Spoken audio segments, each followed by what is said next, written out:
ಸಂಪತ್ತಲ್ಲ, ಆತ್ಮಸಂತೃಪ್ತಿ ನಿಜವಾದ ಗೆಲುವು.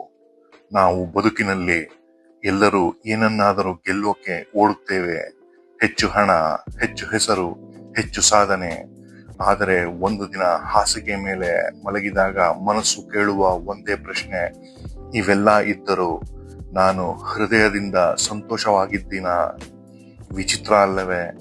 ಹೊರಗಿನ ಜಗತ್ತಿನಲ್ಲಿ ನಾವು ಎಲ್ಲವನ್ನೂ ಗೆದ್ದು ಬಿಡಬಲ್ಲೆವು, ಆದರೆ ಒಳಗಿನ ಜಗತ್ತಿನಲ್ಲಿ ಎಷ್ಟೋ ಸಲ ಸೋಲುತ್ತೇವೆ. ಸಂಪತ್ತು ಇದು ಹೊರಗೆ ಕಾಣುವುದು, ಇದು ಯಾರು ಬೇಕಾದರೂ ಕಲಿಯಬಹುದು. ಆದರೆ ಆತ್ಮಸಂತೃಪ್ತಿ ಇದು ಒಳಗಿನದು, ಆದರೆ ಜೀವನವನ್ನೇ ಹೊತ್ತುಕೊಂಡು ಹೋಗುತ್ತದೆ. ಇದು ಹೊರ ಜಗತ್ತಿಗೆ ಕಾಣುವುದಿಲ್ಲ. ಎಷ್ಟೋ ಜನ ಹೆಚ್ಚು ಹಣ ಇದ್ದರೂ ಸಂತೋಷ ಇಲ್ಲದೆ ಅಳುತ್ತಿದ್ದಾರೆ. ಎಷ್ಟೋ ಜನ ದೊಡ್ಡ ಮನೆ ಇದ್ದರೂ ಒಂಟಿತನದ ಒಳಗೆ ಬದುಕುತ್ತಿದ್ದಾರೆ. ಹೆಚ್ಚು ಸಂಪತ್ತು, ಹೆಚ್ಚು ಸಾಧನೆ, ಇದಕ್ಕೆ ಚೇರ್ಸ್ ಕೊಡುವ ಜನ ನಿನ್ನ ಸುತ್ತಲೂ ಯಾವಾಗಲೂ ಇರುತ್ತಾರೆ. ಆದರೆ ನಿನ್ನ ಆತ್ಮಸಂತೃಪ್ತಿಗೆ ಅದಕ್ಕೆ ಒಂದು ಮಾತ್ರ ಸಾಕು, ಅದು ನೀನು.